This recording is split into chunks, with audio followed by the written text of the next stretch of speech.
Bem, eu gostaria de agradecer inicialmente ao André, ao presidente La Fernanda Henrique, ao Sérgio. O convite está aqui hoje, companheiros tão ilustres e uma plateia tão importante. Eu fui fazer ultimamente uma palestra lá em Harvard, que, segundo alguns, é uma universidade farta em glórias e parca em honorários, e não me permitiram usar o PowerPoint, porque diz que lá não é de bom tom usar o PowerPoint. Mas eu sou de Olinda, então, os senhores vão me desculpar, eu vou usar esse PowerPoint, porque, linda situação, é uma cidade extremamente visual, e aí eu estou pensando que isso pode ajudar os senhores. Esse personagem que aí tem, o senhor já conhece, é o Aldous Huxley. O Aldous Huxley uma vez esteve no Recife e foi conversar numa varanda do Recife.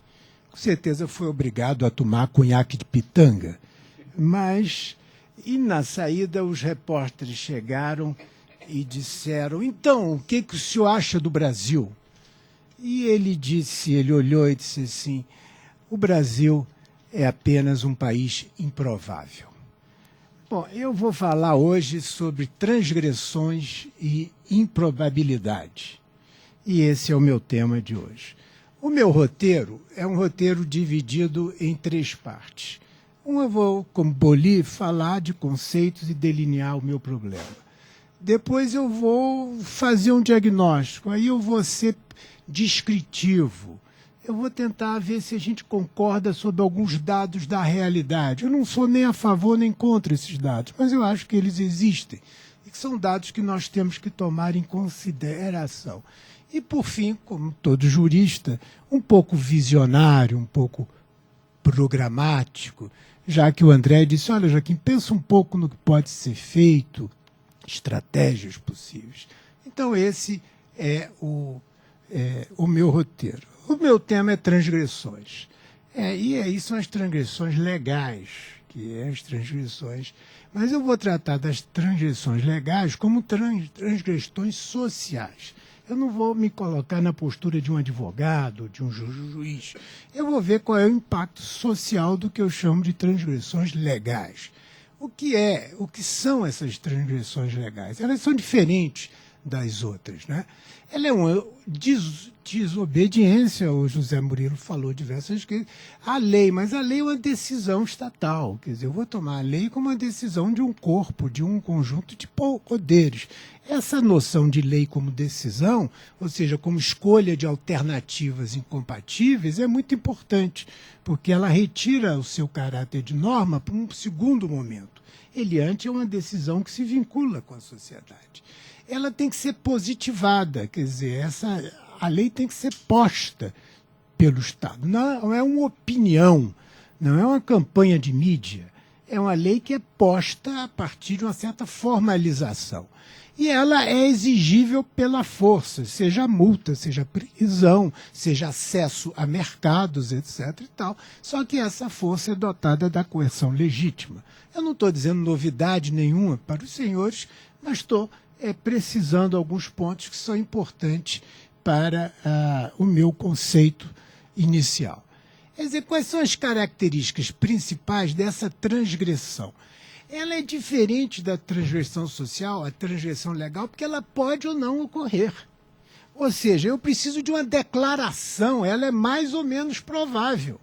E eu assinar um contrato ou bater num automóvel não é necessariamente uma transgressão. Alguém tem que dizer que houve uma transgressão. Então, a transgressão legal difere da outra porque ela é apenas uma probabilidade a ser confirmada ou não. E o meu tema hoje é que nós todos vivemos ameaçados dessa probabilidade de ser confirmado ou não em nossos atos.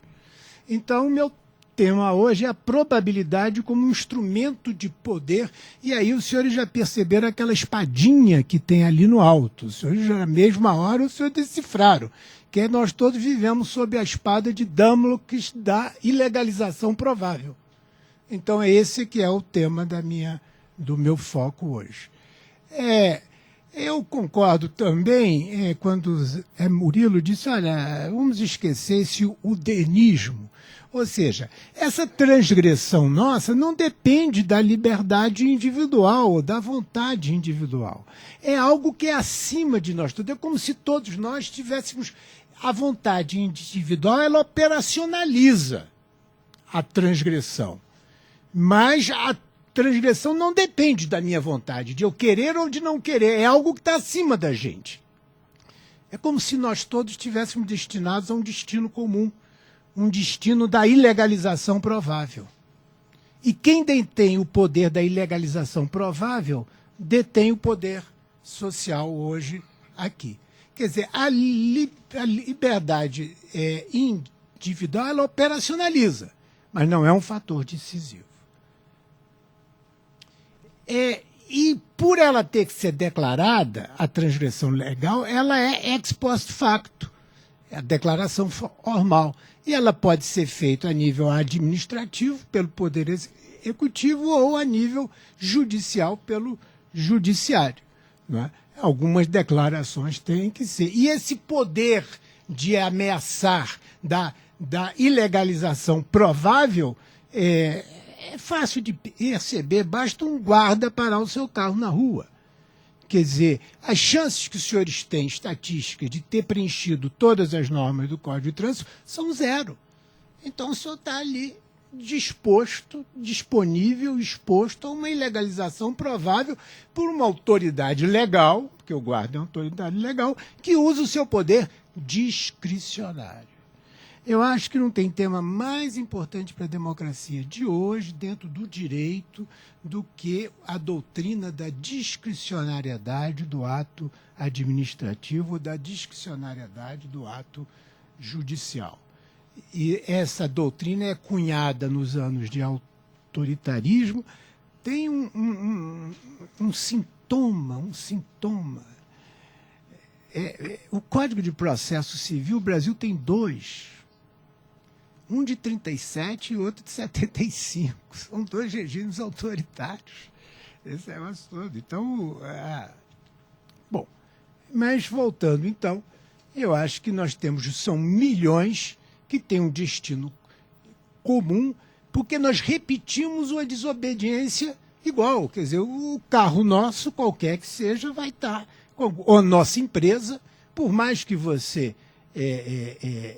um dia um fiscal chegou a um empresário e disse, doutor, vamos conversar logo sobre como eu vou sair daqui, porque era um fiscal trabalhista nessa hora, e aí disse, porque o senhor sabe quantas infrações a sua empresa pode cometer? O cara disse, não, olha, 2.673, de modo que é só questão de tempo.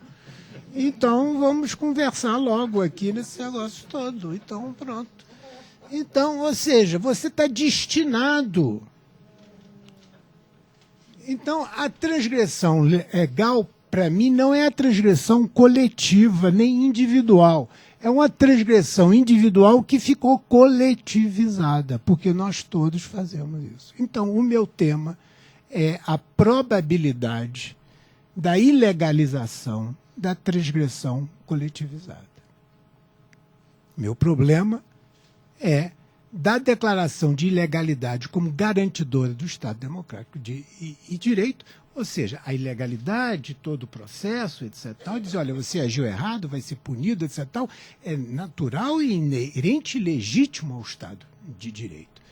Para a situação que nós estamos hoje, que é a probabilidade de ilegalização como desintegradora do Estado de Direito. Então, essa que é como diagnosticar e enfrentar a probabilidade desintegradora. Aí é um pouco estimulado pelo André. Aí eu vou entrar em uma parte que eu chamo de fragmentos. São 3 casos empíricos, e que aí os senhores vão concordar com uns, com os outros não, mas vão concordar no overall, nessa coisa toda. E são casos que eu escolhi sobre direito de propriedade, tá certo? Porque é um direito estruturante da sociedade. direito à moradia, às transações imobiliárias e o direito de propriedade intelectual. São 3 casos pegos. Eu poderia citar a informalidade do direito do trabalho, eu poderia falar sobre a questão de inventários, partilhas no direito de família, qualquer área que o senhor queira. Eu escolhi essa porque dá uma visão geral dessa coisa toda. São 12 milhões de famílias, ou seja, 48 milhões de pessoas, 26% da população brasileira. Em 2000, Ministério das Cidades, que vivem em moradias urbanas ilegais. Repare que é o seguinte, eu não estou falando da ilegalização individual, eu não estou falando eu estou falando de alguma coisa estruturante da sociedade. Quer dizer, tem 48 milhões de pessoas que estão ameaçados. Quer dizer, tem o diálogo clássico do Boaventura, em que ele vai fazer a pesquisa na favela e ele, como pesquisador, agora ele está mais sofisticado, não faria essa pergunta, mas naquela época ele disse: o senhor não acha ilegal ocupar o terreno do outro? E o pesquisador olhou para ele e disse: ô doutor, ilegal aqui sou eu, não é minha propriedade. A ilegalidade tinha perpassado sangue, coração, veias, etc. e tal, e era da pessoa, né? Então, ou seja, tem uma emenda constitucional que isso está em todo o Estado de Direito Democrático, não é Brasil, não. A universalização do direito à moradia. Quer dizer, as pessoas não... Você não pode dizer você não tem direito à moradia. Você tem que dizer, se você está no Estado Democrático, você tem que dizer que está na moradia. Só que essa universalização é maior do que a oferta de propriedades legais. Quer dizer, então, o que eu quero chamar a atenção é aquele negócio, oferta de propriedades legais. Ou seja, o tipo legal está apropriado, está reduzido para uma realidade que é maior do que, para uma demanda do que é maior do que esse tipo. Então, é como se houvesse uma decalagem entre a demanda física e a oferta de tipos legais. Como se enfrenta isso? Diminuir a demanda? Quer dizer, diminuir a demanda é eu fazer uma universalização seletiva do direito de moradia. Dizer, você tem direito e o outro não tem direito. Deslegitima, a nível da população, o Estado de Direito Democrático. A crise é muito pior. Aumentar a oferta de propriedade legal, quer dizer, fisicamente não pode, porque o mercado não tem interesse, porque aquele que precisa não atende às exigências financeiras da oferta. Então, o mercado aí para e não vai. E esse pessoal fica desatendido. E a agilidade dos orçamentos públicos, que também, hoje em dia, é difícil você ter uma prefeitura ou mesmo um Estado que dê prioridade à questão da moradia. Ou seja, não tem recursos nem pelo mercado, nem pelos orçamentos para enfrentar essa demanda. A outra hipótese é a seguinte: vamos legalizar o ilegal, que é que algumas prefeituras estão tentando fazer, etc. e tal e tudo. Mas somente que, por exemplo, regularização da Rocinha agora, que o Sérgio Cabral está fazendo. Aí você tem que, cada um tem que entrar com ação de uso capião, um conjunto. O que os senhores acham? Acham que estatisticamente isso vai dar certo?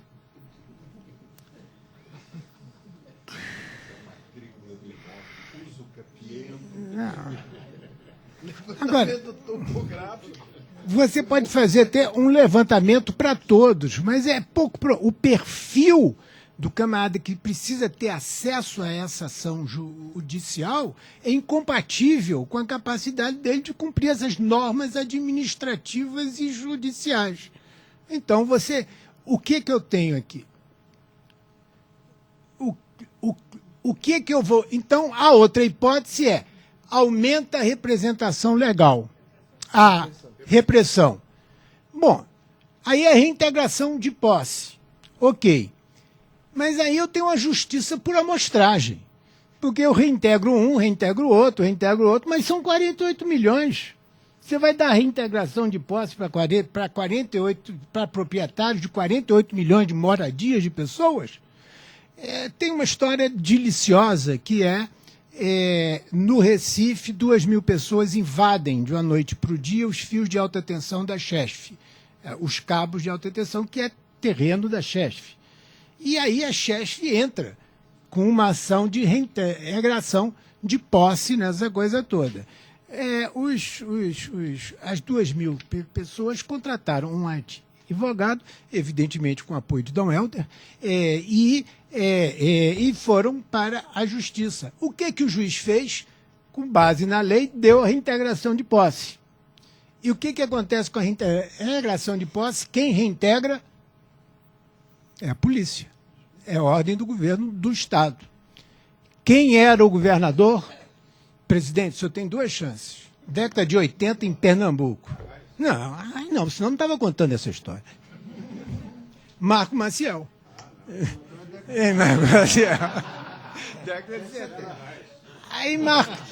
Aí Marco Maciel chamou os dois advogados e disse, olha, eu não vou botar 2.000 pessoas para fora. Os senhores resolvam, eu não vou botar. Quer dizer, então é que eu chamo de impossibilidade física da repressão. E aí o Marco Maciel ligou para o juiz, eu conto essa história, ele se diverte, porque eu era pesquisador e eu estava sabendo tudo do outro lado. E aí o Marco Maciel disse,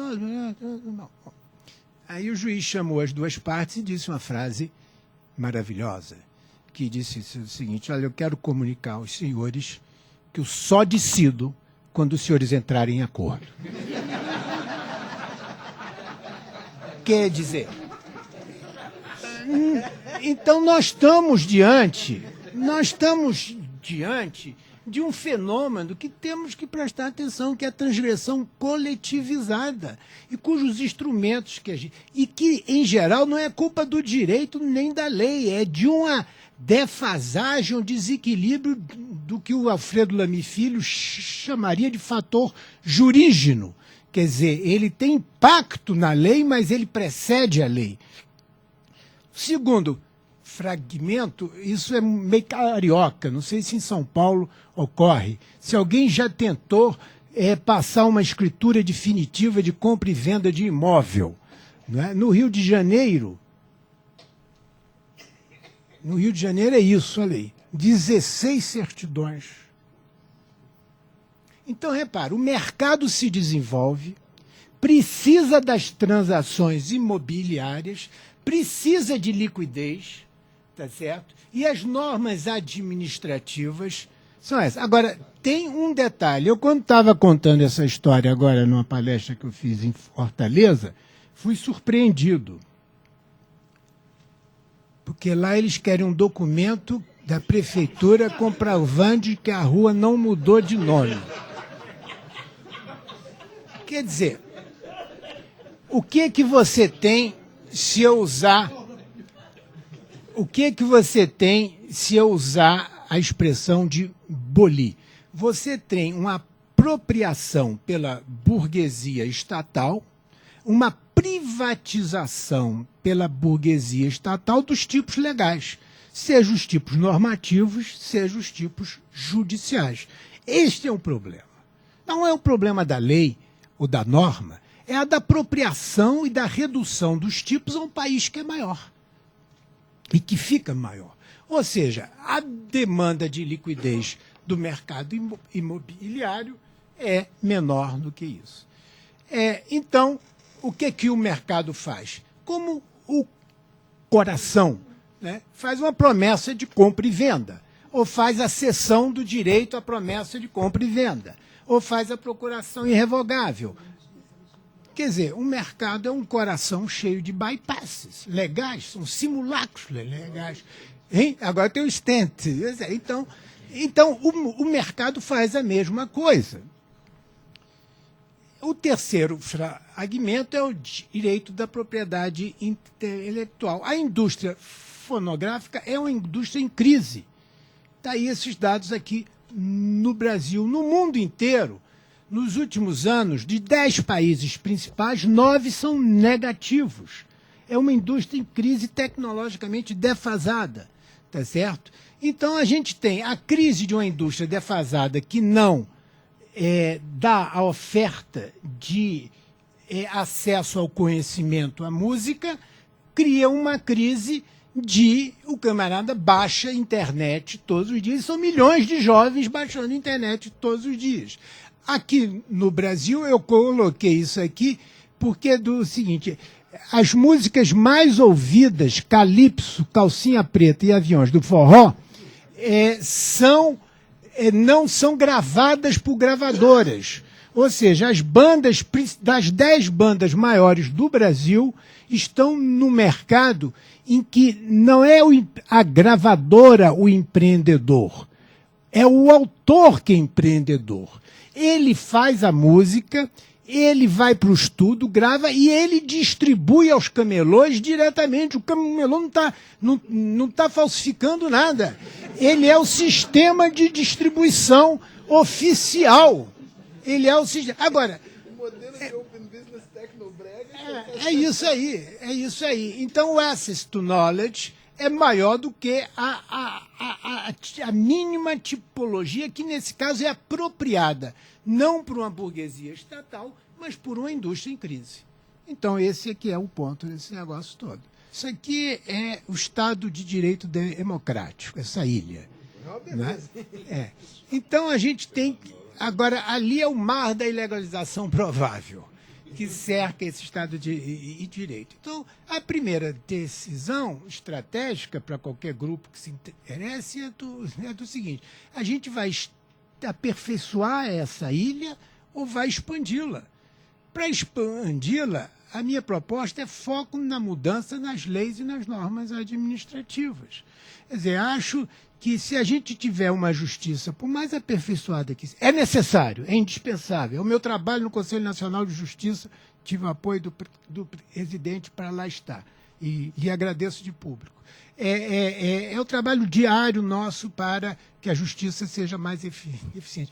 Mas o foco estrutural não está na justiça por amostragem, o foco estrutural está nesse processo. Né? Então, aí eu fui ver alguns países. Canadá, Portugal, França, têm leis experimentais. Ou seja, você cria uma lei, espera 6 meses para saber, ela vale, mas faz algumas adaptações. Tem um gabinete em Portugal especial. Agora eles criaram uma lei para os tribunais. Em vez de expandir para todos, começa com 4. Se der certo, a gente expande para outros. É um pouco a sua proposta, presidente, para o voto distrital, nessa coisa toda. Ou seja, tem modos e técnicas novas de uma reinstitucionalização, que é o ponto básico que eu defendo. Uma maior oferta de tipos legais, pluralíveis, compatíveis com a demanda legítima, né? De modo que a demanda legítima seja igual à oferta legal. E o segundo ponto é que as alianças conjunturais, para mudar uma lei, para mudar para um caso, um processo, são importantes. Mas eu acho que tem algumas decisões que o Brasil está precisando, são de pactos de Estado. E só foi por isso que o Conselho Nacional de Justiça foi criado, só foi por isso que a súmula vinculante foi criada, só foi por isso que se estabeleceu tetos para os salários e juízes, só foi por isso que se acabou com o nepotismo, porque se fez um pacto. Sabe como é que foi feito esse pacto? Acidentalmente. Por quê? Estava o Zé Jorge do PFL como relator da emenda, Jobim, PMDB, como ministro da Justiça, como presidente do Supremo, e o Márcio como camarada do PT, no Executivo, Legislativo, Executivo, tudo. E aí foi possível. Tem uma coisa que eu nunca disse em público, mas eu vou dizer, e por favor, os senhores fiquem aqui entre nós. Na estratégia nossa, que eu tive a honra de participar, a gente teve que afastar 2 grupos de interesse. Primeiro, eram os advogados. Nós não colocamos os advogados nesse processo. Né? O João Geraldo, que participou também de tudo conosco. E depois foram os professores de direito processual, porque se você colocar os professores de direito processual, isso passa a ser impossível. Então, o que eu proponho é de vitórias conjunturais ou a mobilização permanente, o pacto pela justiça, aí a gente já conseguiu essas leis, tem mais, em menos de 6 meses a gente já conseguiu emenda constitucional, 4 leis, quer dizer, tem uma mobilização suprapartidária em andamento, e acabo com esse personagem aí que vocês conhecem bem e que é uma das frases que eu mais gosto dele, que é: o hábito é a segunda natureza do homem. E se mudar o hábito é difícil, imagine mudar a cultura legal. Muito obrigado.